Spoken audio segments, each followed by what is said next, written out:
Parachute கல்புரிக்ஸா விவசாயிகளுக்கு வணக்கம். இன்றைக்கி நம்ம எங்கே வந்துருக்கோன்னு பார்த்தீங்கன்னா பழனிக்கு பக்கத்தில் கொழும்புங்கிற ஒரு ஏரியா. அங்கே பார்த்தீங்கன்னா ஒரு ஃபார்மர் பார்த்தீங்கன்னா தென்னந்தோப்புக்குள்ளே பண்ணைக்குட்டை போட்டு பண்ணைக்குட்டையில் மீன் வளர்த்தி அந்த மீனை அறுவடை பண்ணி அவர் ஃபார்முக்கு முன்னாடி கடையாக வச்சு அது ஒரு பிஸ்னஸாக மாற்றி டெவலப் ஆகிருக்காரு. அந்த ஃபார்மர் தான் இன்றைக்கி நம்ம பார்க்க வந்திருக்கிறோம். வாங்க அவர்கிட்ட போய் எப்படி டெவலப் பண்ணார், என்னென்ன பயன்பட்டான்னு சொல்லி தெரிஞ்சுக்கலாம்.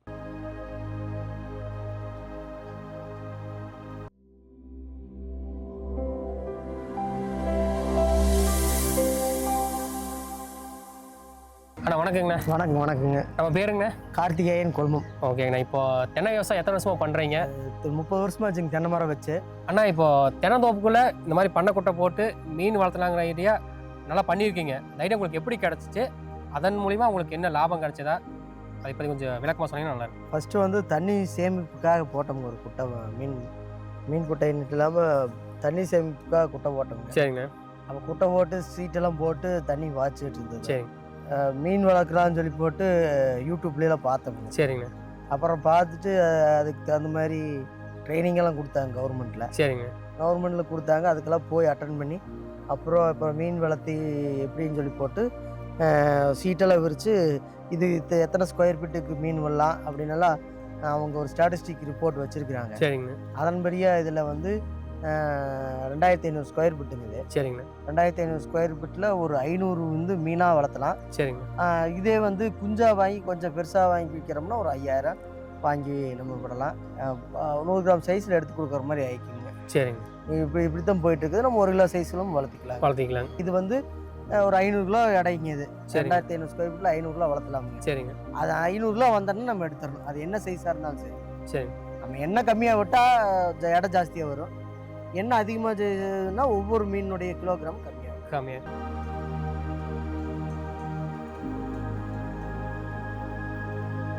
இப்போ நீங்கள் பண்ணிட்டீங்கன்னா மற்ற விவசாயிகளும் இதை தெரிஞ்சுக்கணும்னா நம்ம என்ன பண்ணலாங்க இருக்கு?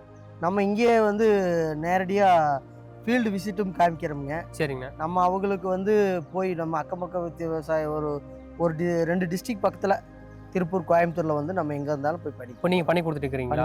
ஓகே ஓகேங்க. அவங்களுக்கு எப்படி ஃபீடிங் பண்ணணும், என்ன மாதிரி கொஞ்சம் எப்படி மார்க்கெட்டிங்கு எல்லாமே நம்ம பண்ணி கொடுத்துடலாம். A to Z பண்ணி கொடுத்துடலாம். சரி. இது லாபம்னு பார்த்துட்டு எவ்வளோ கிடைக்குங்க நம்மளுக்கு? லாபம்னு பார்த்துட்டுன்னு கேட்டிங்கன்னா 40%. சரிங்க. இப்போ 1 லட்ச ரூபா இன்வெஸ்ட்மெண்ட் பண்ணால் 1,40,000 கிடைக்கும். அப்படிங்க. 1,40,000 கிடச்சதுன்னா 1 லட்ச ரூபா செலவு பண்ணாலும் 40,000 மிச்சம். கண்டிப்பாங்க. இப்போ தென்னந்தோப்பில் இப்போ நம்ம தென்னந்தோப்பு வருமானம் இல்லாமல் நம்ம இன்னொரு வருமானம் இந்த மீன் வளர்ப்பு மூலியமா எடுக்கலாம். நீங்கள் எடுத்திருக்கீங்க. எவ்வளோ வருஷமா நான் எடுத்திருக்கீங்க? இது வந்து நான் 5வது வருஷம். 5வது வருஷம். அது கரெக்டாக போயிட்டு இருக்குது. 2 பேட்ச் எடுத்துக்கலாங்க. இப்போது சீடு தேவைப்படும், சீடாக நம்ம கன்வெர்ட் பண்ணி கொடுக்கலாங்க. லேட் ஃப்ரையாக வாங்கிட்டு வந்து அதை வந்து கொஞ்சம் பெரிய சைஸாக நம்ம வந்து கொடுக்கலாங்க. ஒரு 100 கிராம் 200 சைஸாக வந்து குளத்துகளுக்கு வாங்கிட்டு போயிடுவாங்க, அவங்களுக்கு வளர்த்துறதுக்கு. சரிங்க. 5000 பீஸில் வளர்த்தி நம்ம கொடுத்தோம்னா ப்ராஃபிட்டுங்க. அதே வந்து 500 குஞ்சை விட்டு 1 கிலோ வளர்த்தி நேரடியாக வியாபாரிகளுக்கும் கொடுக்கலாம். இது 2 மெத்தட் இருக்குதுங்க. இப்போ தண்ணியில் பார்த்தீங்கன்னா பச்சை பச்சையாக இருக்குதுங்கண்ணா. இது எவ்வளோ நாளுக்கு ஒருக்க நம்ம மாற்றுற மாதிரி இருக்குங்க? கரெக்டாக வந்து இந்த பச்சை அடிக்கும் போது மாற்றிக்கணுங்க. ஆமாங்க. மாற்றினா தான் அந்த அமோனியா கண்டென்ட் அதிகமாக இருக்குங்க. சரி. இது வந்து ஒரு தொட்டிக்குள்ள கொண்டு போய் விழுகுங்க. சரி. அந்த தொட்டியிலேருந்து அப்படியே நேராக மரத்துக்கு பாயுங்க. சரிங்க. மீன் தண்ணி வந்து மரத்துக்கு பாயுங்க. மரத்துலேயும் நல்லா காப்பு பிடிக்கும். இந்த தண்ணி வேஸ்ட் பண்ணுறதுல எல்லாமே எடுத்து நம்ம இது உரமாக பயன்படுத்திக்கிறீங்க. இந்த தண்ணியே உரம் தானுங்க. இந்த தண்ணியே வந்து விட்டோம்னாலே நல்லா பச்சை அடிக்கும்.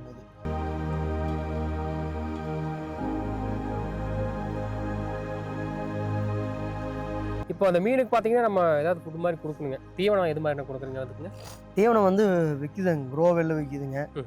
அப்புறம் வந்து கோல்டன் சொல்லி போட்டு விற்கிதுங்க. மீன் தீவன கம்பெனிகளாக மீன் எப்படி மாட்டு தீவனம் போடுறோமோ, கோழி தீவனம் போடுறோமோ அந்த மாதிரி மீன் தீவனமும் விற்கிதுங்க. இது அதுக்கு தகுந்த மாதிரி நம்ம வாங்கி போட்டுக்கலாங்க. அந்த ரேஷியோ சொல்லியிருப்பாங்க. 10 நாள் குஞ்சில் எவ்வளோ கொடுக்கணும், 1 மாதம் குஞ்சில் எவ்வளோ கொடுக்கணும். அதனோட எடையில் வந்து 4% தீவனம் கொடுக்கணும். 100 கிராம் இருந்ததுன்னா 4 கிராம் தீவனம் கொடுக்கணும். இப்போ நான் வரும்போது ரோட்டில் பார்த்தங்க முன்னாடி மீன் கடை வச்சிருந்துச்சு. நம்மளதாங்க? ஆமாங்க, நாங்களும் தான் வச்சிருக்கிறோம். சரிங்க. வியாபாரிகளுக்கு கொடுத்தா 150 ரூபாய்ங்க. சரிங்க. நம்ம விற்றோம்னா 230 ரூபாய்க்கு விற்கிறோம். இப்போ இங்கே இருக்கிற ஊர் மக்கள் எல்லாம் இங்கே இருக்கிற ஊர் மக்கள் வாங்கிக்குவாங்க. இங்கே உற்பத்தி பண்ணுறது வெளியே எங்கேயும் கொடுக்குறது. ஏன் வெளியே வாங்குறதுக்கு நம்ம வாங்குறதுக்கு என்ன வித்தியாசங்க? இங்கே உயிரோட கொடுக்குறோங்க. வெளியே வாங்கினோம்னா ஐஸ் தான் வருது. அதனால் நம்ம மக்கள் வந்து இங்கேயே வாங்கிக்கிறாங்க. சரிங்க. எங்கேயும் வெளியே கொடுக்க வேண்டிய அவசியம் இல்லைங்க. இங்கேயே பத்தாக்குறையாக தான் போயிட்டு இருக்கு. அப்போ மீன் வளர்த்துனா கண்டிப்பாக லாபம் இருக்குது நம்ம. மீன் வளர்த்தல நல்லா சரியாக செஞ்சோம்னா லாபம் தான். இடத்துக்கு தகுந்த மாதிரி குறைஞ்சபட்சம் வந்து 2500 ஸ்கொயர் ஃபீட் போடணும். அந்த 2500 ஸ்கொயர் ஃபீட்டில் ஒரு பேட்சுக்கு 500லேருந்து 5000 குஞ்சு வரைக்கும் வரலாம். நம்ம என்ன கிலோகிராம்லாம் சைஸாக விற்கிறோமோ அந்த மாதிரி ஐடியா பண்ணிக்கணும். 1 கிலோ விற்கிறோமா அதுக்கு தகுந்த மாதிரி ஐடியா பண்ணிக்கணும். இல்லை நம்ம வளர்த்துறவங்களுக்கு கொடுக்குறோமோ, இப்போ காட்டுக்குள்ளே இருக்க விற்பனை பண்ண முடியாது. இப்போ ரோட்டில் இருக்கிறனால நம்ம விற்பனை பண்ணிக்கிறோம். காட்டுக்குள்ளே இருக்கும் அது என்ன பண்ணலான்னு கேட்டிங்கன்னா, கொஞ்சம் டென்சிட்டி அதிகமாக போட்டு ஒரு 5000 பீஸை போட்டு ஒரு 4 மாதத்துக்கு அதை வளர்த்தி குளத்துகளுக்கெல்லாம் விடுறதுக்கு கேட்டுட்டு இருப்பாங்க. டிமாண்ட் அதிகம் குளத்துகளுக்கெல்லாம் விடுறதுக்கு. இப்போ அவங்கக்கிட்ட சொன்னோம்னா அவங்க வந்து குளம் டெண்டர் எடுக்கிறவங்க வந்து எடுத்துகிட்டு போயிடுவாங்க. அவங்க வந்து கிலோவுக்கு 10 பீஸாக வாங்கினாங்கன்னா அவங்களுக்கு 1 கிலோ சீக்கிரம் வந்துருக்கு. இவங்களுக்கு ஈஸி. இதனுடைய செலவு பார்த்திங்கன்னா 5000 குஞ்சுக்கு வந்து 15,000 குஞ்சுக்கு போயிருங்க. அப்புறம் ஒரு 15,000 வந்துட்டு தீவனம். அப்புறம் எடுத்தோம்னா ஒரு 110 ரூபா ரேஞ்சுக்கு எடுத்துக்குவாங்க. ஆமாங்க. 60,000 கைக்கு நிற்குங்க. 60,000 30,000 போச்சுன்னா ஒரு 30,000 நிற்கும். நம்மகிட்ட என்ன வெரைட்டி இருக்குண்ணா மீனுங்க? பாறை இருக்குதுங்க, கட்லா இருக்குது, ரோக் இருக்குது. 3மே நல்லா சேல்ஸ் ஆகிருக்கு. 3 நல்ல சைஸ். இப்போ என்னன்னா இந்த சுற்றி விவசாயிகள் இருக்காங்கன்னா, இப்போ நீங்கள் மீன் வளர்ப்பு பார்த்துட்டு யாராச்சும் வந்து கேட்டிருக்காங்களா உங்கள்கிட்ட? கேட்டிருக்காங்க, போட்டிருக்காங்க. எத்தனை பேர் பண்ணியிருப்பாங்க? நம்ம இப்போ ஒரு 4 பேர் போட்டிருக்காங்க. 4 பேர் போட்டிருக்காங்க. இப்போ ஆமாம், 4 பேர் போட்டு ஒருத்தர் பேட்ச் எடுத்துட்டாரு. சரி. இன்னொரு பேட்ச் எடுக்க போகிறாரு. சரி.